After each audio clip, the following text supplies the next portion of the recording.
Heidi शुणुच Heidi अरे आज भली दिन रे तुम हेलमेट पिंधि कौन शुच मो सांग मैंने कहते प्रथम राति हेलमेट पिंधा निहाती जरूरी। ओहो से आउ को कथा कहते तुम बुझा भूल अच्छी शुणुच तुम ओढ़णाटा खोलुन आगु पुणी केते प्रोसेस बाकी रहा तुम कहीं ओढ़ाटा देच ना तुम तो तुम चंद्र बदन पूर्व वीडियो 7-8 लाख लोक देखी सारे खाली कहच बोली गोटे फर्मालीटी हो खोली दौचे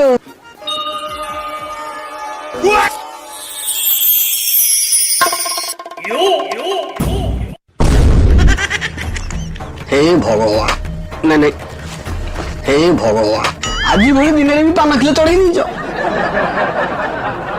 ओहो तुम कहीं व्यस्त हो जाओ ठीक काम बेलू कुड़ी चक्कर देनी से बाजी को थोड़ा बंद करो से पान खाइबा छाड़ी पार 5 टकिया मिनी बिस्कुट खाइबा शिख पान खाई खाई दांत गुरा जमी 14 माकड़ा पथर बढ़िया लाई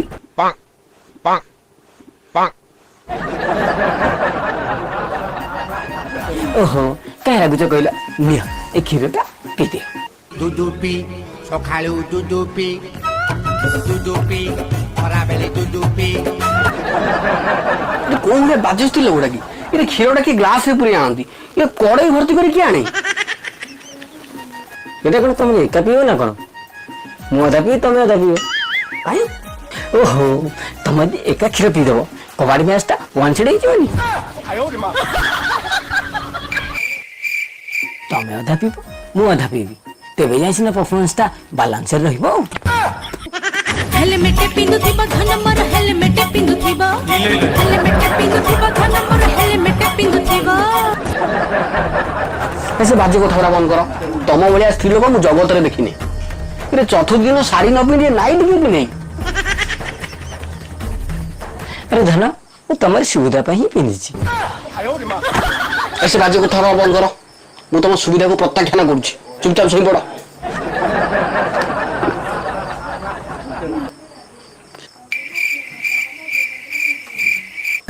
सरलिया पुअटे मु भारी निरीह स्वार्थपर झिअटे तू भारी निर्दय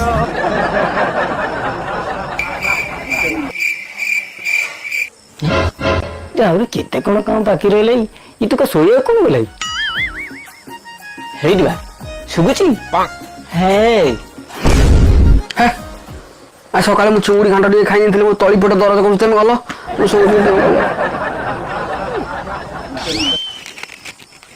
अरे बुद्धू आज भली रात्रि कौन किए शुणती ଆଉ କଣ ବାରି ଘର ଟର୍ଚ୍ଚ ମାରି ବୁଲନ୍ତି ଆଉ ଶୋଇବେ ନା କଣ କରିବେ कौन मो अंगनवाड़ी छुआ को कौन कथा कर हिंदी सिनेमा देखु न बोधे हिंदी सिनेमा कौन मु इंग्लिश सिनेमा भी देखे कि तुम तुम आईना रे मुह बोधे देख ना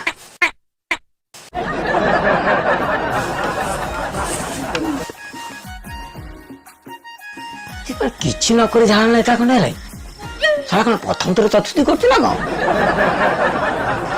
हाउ से शोले सब मुझे जाऊँ बीड़ी घंटा टाणी देवी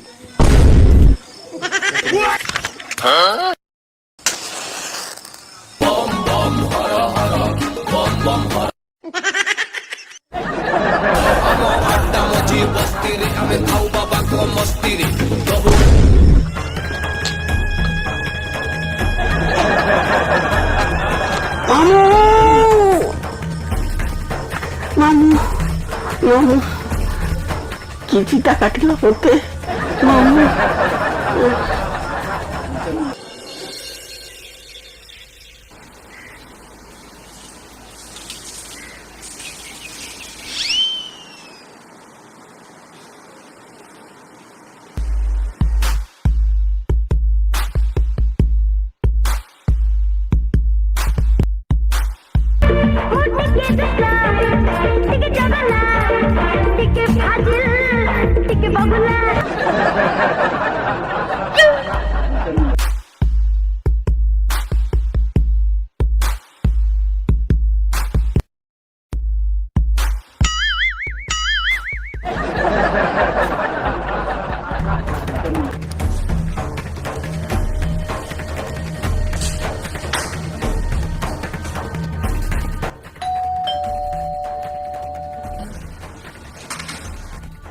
ମାମୁଁ ତମେ ଏତେ ଯାକ କରୁଥିଲ?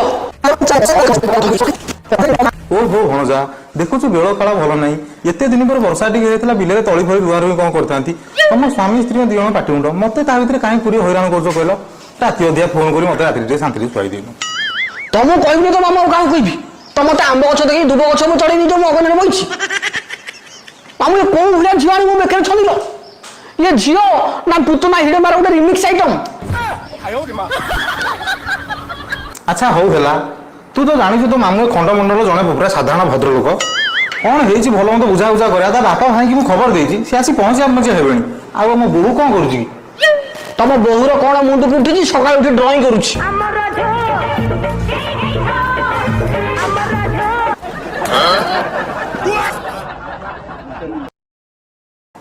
ଏ ସମୁଦି ଆଇଲେଣି ଆଉ।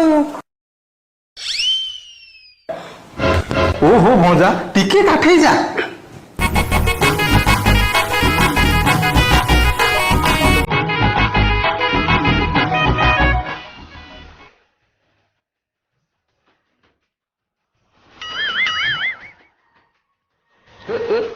ଇଏ ଭଣଜା ତୁ ଏଇ ଯୋଉ ନାଳୁଆ ନୀତି ଗଲାନି ଆଉ।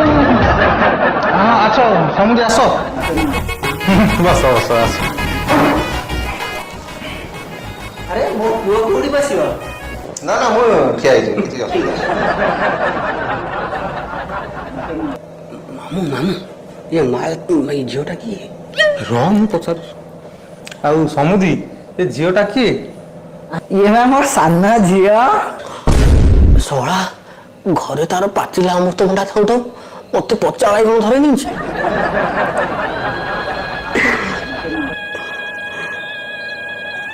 ଓହୋ ସମୁଦି, ଝୁଅ ଝୁଆଙ୍କର ଭଲ ମନ୍ଦ ଯଦି ପାଟି ମୁଣ୍ଡ ହେଲା ତମେ ଏକା ଆଇଥାନ୍ତ। ଯଦି ତମକୁ ଡର ଲାଗୁଥିଲା କିନ୍ତୁ ବାଡି ପକେଇକି ମାରି ପକେଇବେ, ସାଙ୍ଗରେ ପୁଅକୁ ଆଣିଲ। ବଢିଲା ଝୁଅଟାକୁ କାହିଁ ସାଙ୍ଗରେ ଆଣିକି ଯାଉଥିଲ? ଓହୋ ମାମୁଁ ତାପରେ ଏଇ ଦୋଷ ଗଲା ନାଇଁ ଯେ ଗୋଟେ ସେକ୍ସି ଝିଅଟେ ଏଣ୍ଟ୍ରି ମାରିଛି। ଏପିସୋଡ ଆହୁରି ଇଣ୍ଟରେଷ୍ଟିଂ ହେବ, ତମର କାଇଁ ଫାଟୁଛି? अच्छा जीजू ଆଜ୍ଞା ଆଜ୍ଞା मो दीदी काई ତମ ଦିଦି ସକାଳୁ ଡ୍ରଇଂ ଆଙ୍କୁଛି।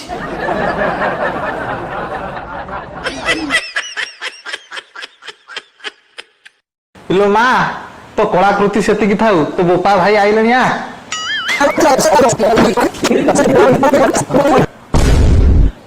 ଦେଖ ଦେଖ ଦେଖ ଇଏ ହଉଛି ତମ ସୁନା ନାକି ଝିଅ। ତାକୁ ଗୁରୁ ଗୁରୁ ଜଣ ଡାକୁଛନ୍ତି, ସେ କେମିତି ଚିଆର ସହ ଜଟାଇ ପାଖି ଭଳିଆ ଉଡି ଯାଇଲା। ଅଙ୍କଲ ତ କଥା କହିବି ଖରାପ ଭାବିବେନି? ହଁ ଯାଇ ପୁଅ କହୁନ।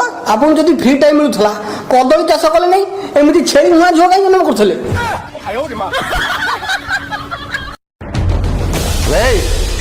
କଣ କହିବେ?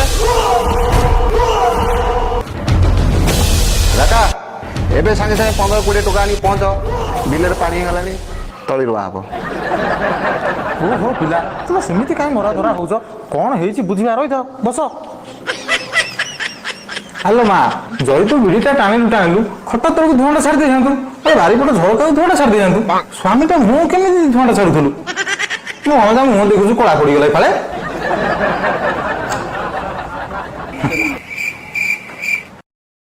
ଆଲୋ ମା, ରାତି ଏଥିରେ ଘଟଣା କଣ ଘଟେଇଲୁ? ଯଦି ତୋର ବିଡି ଟାଣିବା ଇଚ୍ଛା ଥିଲା ସକାଳୁ ଉଠିଥାନ୍ତୁ, ଦାନ୍ତ ଫାନ୍ତ ଘଷିଥାନ୍ତୁ, ପଖାଳ ଟିକେ ଖାଇକି ଠାକୁର ପୂଜା କରି ଡାଇରେକ୍ଟ ହୁକ୍କା ଟାଣିଥାନ୍ତୁ। ମାମୁଁ ଏଟା ବୋପା ନା ପିଓର ବାର ମାଲିକ?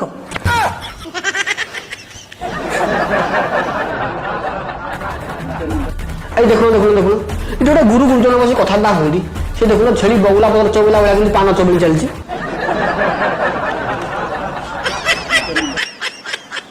ओहो जीजू छोट छोट कथा कहले संसार केमिति चलिबो? ଦେଖ ଖାଲି ତମ ସାନ ଝିଅ ମୁହଁକୁ ଛାଇ, ମୁଁ ତମ ବଡ ଝିଅକୁ କିଛି କହୁନି। ନହେଲେ ତା ଛେଳି ଭଳିଆ ମୁହଁକୁ ମାରି ବୋତା ମୁହଁ କରିଦେଇଥାନ୍ତି।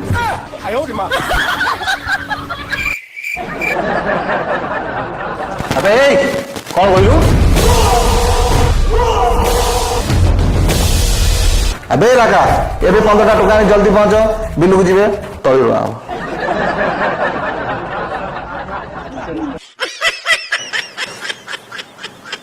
ଦେଖିଲ ଟି ଅଙ୍କଲ, ସତ କଥା କହିଲା ତମ ପୁଅ ମାରିବାକୁ ପଡି ଯାଉଛି।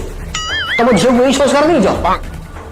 ଦିନ ସାରା ବିଡି ଟାଣି ମୋ ଘର କାନ୍ଥ କଳା ପକେଇ ନେଉଛି, ସକାଳୁ ପୁଣି ପାନ ଛିପ ପକେଇ ନାଲି କରିଦଉଛି। ଏଇ ସଂସ୍କାର ତମର? ନା ନା ନା ଜଇଁ ପୁଅ ଆଉ କୋଉଥିରେ ପଛେ ଅବହେଳା କରିଥାଇପାରେ ହେଲେ ସଂସ୍କାରରେ ଅବହେଳା କେବେ ବି କରିନି ମୋ ପିଲା ଛୁଆଙ୍କୁ। ଆଚ୍ଛା ଏଇ ଯୋଉ ବଗୁଲା ପତ୍ର ଭଳିଆ ପାନ ଗୁଡା ଧମାଧମ ଚୋବେଇ ଚାଲିଛି ସେଇଟା ଆପଣଙ୍କ ସଂସ୍କାର ଭିତରେ ଯାଉଛି? ନାଇଁ ବାବା ସଂସ୍କାର ଏଥିରେ କିଛି ବି ଦୋଷ ନାହିଁ। 10 ବର୍ଷ ତଳେ ଗାଁରେ ମୋର ଗୋଟେ ପାନ ଦୋକାନ ଥିଲା। ଗାଁ ଝଗଡା ହେଲା ଦୋପାଟି ହେଇଗଲା ମୋ ଦୋକାନକୁ ଆଉ କେହି କଷ୍ଟମର ଆସିଲେନି। ଜିନିଷ ପତ୍ର ପଇଲା ସେଲ ହେଲାନି। ମୋ ଝୁଅ ସେଠି ବସୁଥିଲା ଗୋଟେ ଗୋଟେ ଖାଉ ଖାଉ ଖାଇଲା ଟାଣିଲା ଆଉ କଣ। ଓହୋ ଭଣଜା କଣ ଘଟଣା ହେଇଛି ମୁଁ ସମିତିଙ୍କ ସାଙ୍ଗରେ ଆଲୋଚନା କରୁଛି ହେଲା। ଆଚ୍ଛା ହଉ ତମେ ଟିକେ ଆଲୋଚନା କର। ମୁଁ ଯେମିତି ମୁଁ ନ ଚାହିଁ ତମେ ଆଲୋଚନା କରୁଥାଅ ମୁଁ ଟିକେ ଆସେଇ ବାହାରୁ।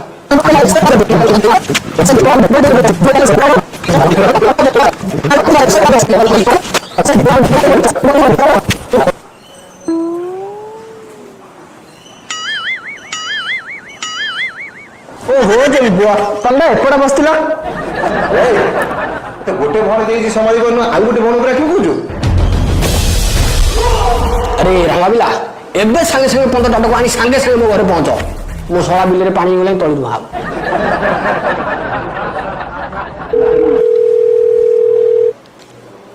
ହଁ ଓହୋ ଆରେ ପୁଅ କଣ ହେଲା? ଜଟିଆ ଫୋନ କରିଥିଲା ଆମର ଯେଉଁ 10ଟା ଲୋକ କାମ କରୁଥିଲେ ଆମେ ଯେମିତି ଆଡ଼କୁ ଆସିକି ସେ କାମ ବନ୍ଦ କରି ବିଲ ହିଡ଼ରେ ବସିଛନ୍ତି। ଆଚ୍ଛା ବୁଝିଲ ସମୁଦି ମୁଁ ତାହେଲେ ଯାଉଛି। ଆର ଶନିବାର ରହିଲେ ପଙ୍ଖା ଲଗେଇକି ଆଲୋଚନା କରିବା ଆଉ କଣ। ବାପା ପଙ୍ଖା ନୁହଁ ପୁଙ୍ଖା। ଓହୋ ନା ଆରି ଯାଉ ଗୋଟେ ଫାଇନାଲ କର। ଯିବ ଯଦି ବଡ ଯୋଉ ସାଙ୍ଗେ ନେଇକି ଯାଅ ନହେଲେ ସାନ ଯୋଉ ଛାଡିକି ଯାଅ। ସମୁଦି ରୁହ ଭଣଜା ଯୋଉ କଥା କହୁଛି ଠିକ କଥା ଛୁଆର ଯେମିତି ଗୋଟେ ବୁଝିଯିବା କଥା ଆଉ କଣ।